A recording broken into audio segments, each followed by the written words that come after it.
Bienvenue sur Africa 24 dans cette nouvelle édition du 12-15. Voici les titres de l'actualité. Réduire la pauvreté sera l'une des priorités du gouvernement ivoirien en 2022. C'est l'engagement pris par le président Alassane Ouattara la veille du nouvel an 2022. Un objectif soutenu par un financement de plus de 3 000 milliards de francs CFA. La Guinée se prépare à tenir des assises nationales au premier trimestre 2022, une initiative qui émane du président de la transition, le colonel Mamadi Doumbouya, qui ambitionne la refondation de l'État guinéen. Et les États-Unis ont mis leurs menaces à exécution à l'endroit de 3 pays africains qui ne bénéficieront plus d'avantages commerciaux. L'Éthiopie, la Guinée et le Mali sont exclus de l'AGOA pour viol de principe.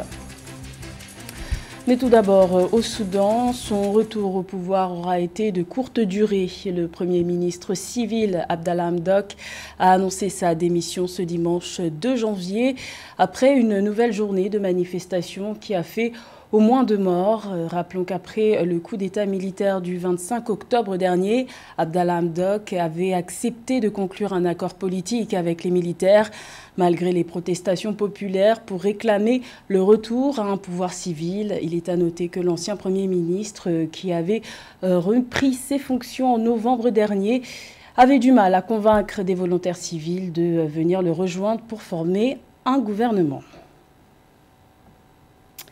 L'exécutif ivoirien définit ses priorités pour l'année 2022. Lors de son discours à la nation le 31 décembre, le président Alassane Ouattara s'est engagé à poursuivre les progrès sociaux réalisés en 2021, notamment grâce au déploiement du deuxième programme social du gouvernement de plus de 3 000 milliards de francs CFA. Les explications de Philomentine.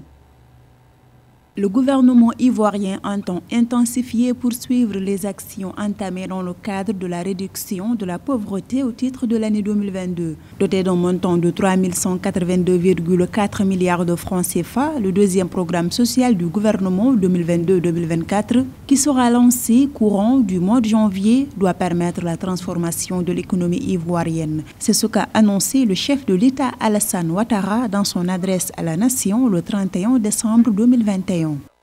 Nous devons aller encore plus loin et plus vite dans la transformation de notre pays et l'amélioration des conditions de vie. Nous allons amplifier la modernisation de notre agriculture, réduire le coût de la vie et accélérer l'industrialisation de notre pays, ainsi que l'accès des populations à l'éducation, à la santé et à un logement décent, à un coût abordable. La transformation de l'économie, l'emploi des jeunes et des femmes, la bonne gouvernance et la lutte contre la corruption, telles sont les priorités du gouvernement ivoirien pour 2022. Selon l'exécutif, l'économie poursuivra sa dynamique de résilience avec un taux de croissance projeté à environ 7%. Un accent particulier sera mis sur l'emploi de nos filles et de nos fils. Nous mettrons en place un programme pour accompagner et promouvoir le financement de nos PME, de nos start-ups et de nos jeunes entrepreneurs.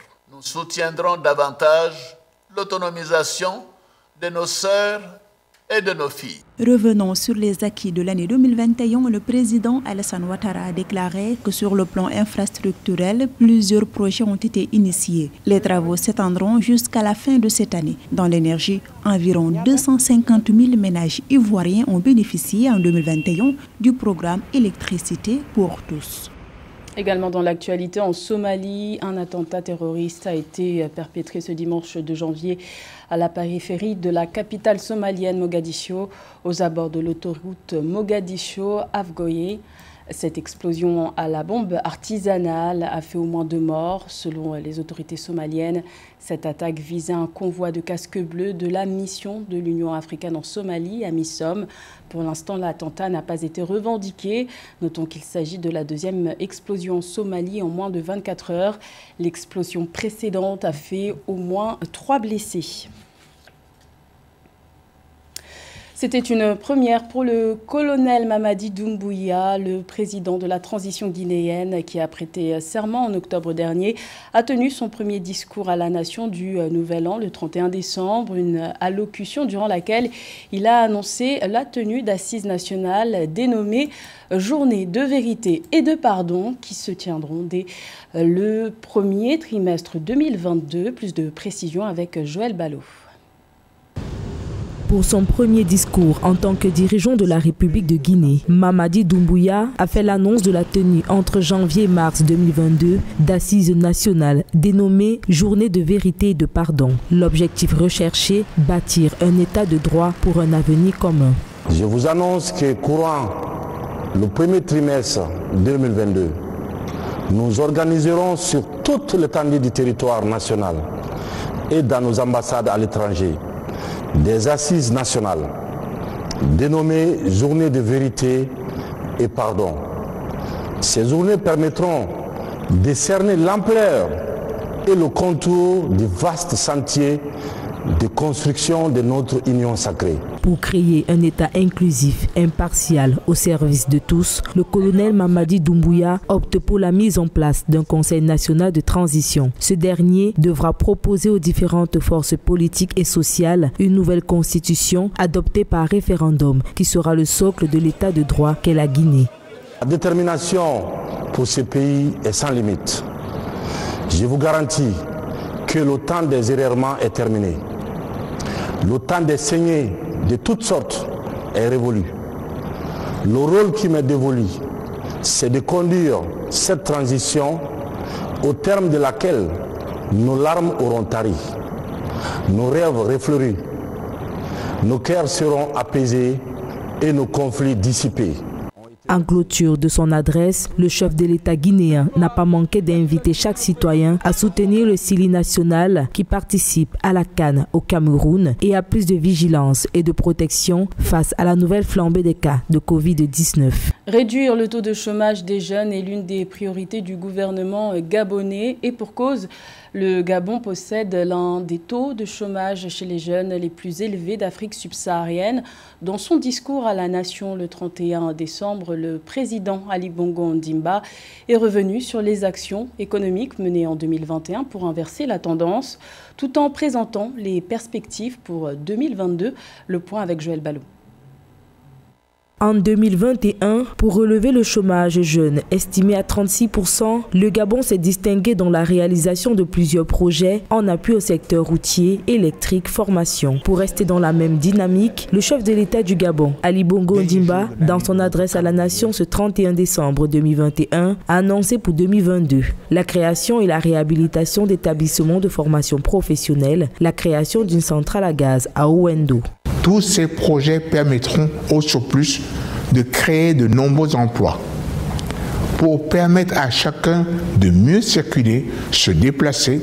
De nombreux projets routiers, jusqu'alors à l'arrêt, ont été relancés. Certains sont même déjà achevés. C'est le cas de plusieurs dizaines de kilomètres de réseau routier dans Libreville et Ouendo, ou encore à Oyem. Avec la Covid-19, tous les voyants sont au rouge. Seulement 12% des Gabonais ont été vaccinés, loin des 50% attendus par le gouvernement. Aussi, le président du Gabon invite ses concitoyens à se faire vacciner, car pour l'instant, c'est la seule arme qui protège. À l'horizon 2023, il entrevoit la création des zones agricoles à forte productivité pour booster le secteur agricole, relancer le projet de la mine de fer de Belinga. Le Gabon est l'un des pays d'Afrique qui dispose de plus de doses de vaccins par tête d'habitant. C'est une prouesse dont nous pouvons être fiers et qui est à mettre sur le compte d'une stratégie réfléchie et planifiée.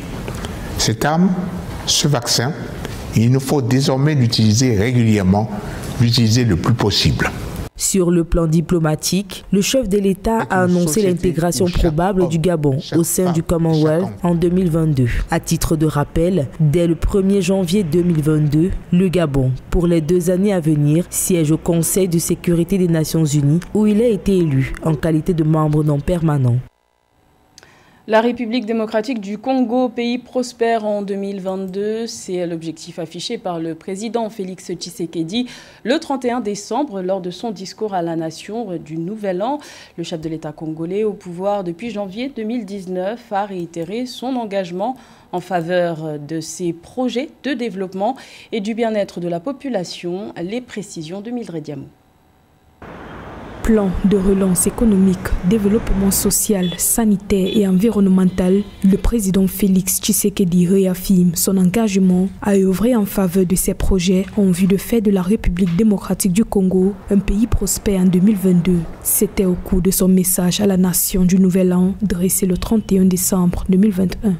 J'aimerais par ces vœux vous réitérer l'engagement que j'ai pris devant l'Assemblée nationale et le Sénat réunis en congrès, qui est d'œuvrer dans le sens de rendre à la République démocratique du Congo ses lettres de noblesse. C'est uniquement par la conjugaison de nos efforts à tous que nous y parviendrons et que nous ferons de cette terre richement bénie un réel havre de paix, de prospérité et de progrès social. Je resterai toujours proche de vos préoccupations et tâcherai d'y répondre durablement, dans le cadre notamment du programme de développement à la base des 145 territoires.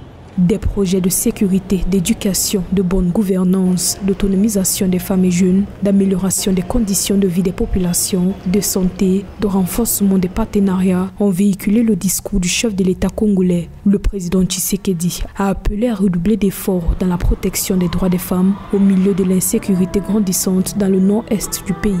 Cette nouvelle année devra, plus que jamais, être marquée par la poursuite des réformes menées dans le sens de l'amélioration du bien-être des Congolaises et des Congolais. Il s'agit notamment d'augmenter le taux d'instruction et d'alphabétisation de nos enfants, de promouvoir l'autonomisation de nos femmes sur le plan économique, d'optimiser la desserte en eau et électricité dans nos villes et villages, de régénérer et de raffermir notre système de santé, mais également de préserver notre écosystème unique. Soulignant la coopération militaire en cours avec l'Ouganda contre les rebelles des forces démocratiques alliées en République démocratique du Congo, le président Tshisekedi a félicité le rôle joué par son pays dans la lutte contre le terrorisme en Afrique, ainsi que des progrès réalisés contre le changement climatique. C'est un coup dur qui coûtera cher aux économies de l'Éthiopie, du Mali et de la Guinée. Depuis le 1er janvier 2022, ces trois pays sont officiellement exclus de l'AGOA, un programme américain qui accorde depuis 2000 des avantages commerciaux à certains pays africains. Les États-Unis justifient cette décision par des viols de principe. Les explications de Mildred Diamou. Le Mali, la Guinée et l'Éthiopie ne font plus partie de l'African Growth and Opportunity Act AGOA. C'est le verdict rendu par le gouvernement américain le 1er janvier 2022. Les États-Unis d'Amérique accusent ces trois pays de violation des principes de l'accord commercial. Le Mali, la Guinée et l'Éthiopie ne bénéficieront plus désormais du programme américain de commerce hors taxe en Afrique. Les États-Unis ont retiré l'Éthiopie, le Mali et la Guinée du programme de préférence commerciale de l'AGOA en raison d'actions prises par chacun de leurs gouvernements en violation des statuts de l'accord commercial. La décision du gouvernement américain fait suite à la menace du président Joe Biden en novembre 2021 d'exclure le Mali, la Guinée et l'Éthiopie de l'accord commercial AGOA en raison des violations des droits humains et des récents coups d'État dans ces pays. Les États-Unis se disent préoccupés par les changements anticonstitutionnels et par les violations flagrantes des droits humains perpétrées selon eux par le gouvernement éthiopien et d'autres parties du conflit qui s'étendent dans le nord du pays. Ce qui apparaît évident aux yeux des observateurs économiques est que les déterminants des économies maliennes et guinéennes restent fortement dominés par la prédominance des activités minières. Et aujourd'hui, lorsqu'on fait une évaluation mi-parcours, on se rend compte que dans le secteur minier, aussi bien au Mali comme en Guinée, vous avez une forte présence canadienne, sud-africaine et australienne, et moins d'Américains en tant que tel. Donc l'impact de l'AGOA est peu significatif en dehors du secteur de l'artisanat au Mali, contrairement à l'Éthiopie, dont la croissance économique au cours des 4 dernières décennies ont été fortement contrariées par les exportations essentiellement en direction des États-Unis.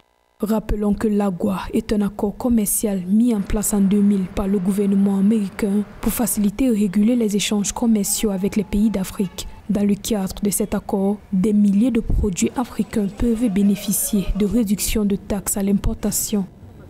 C'était le journal de la rédaction. Merci de l'avoir suivi. L'information continue sur Africa 24.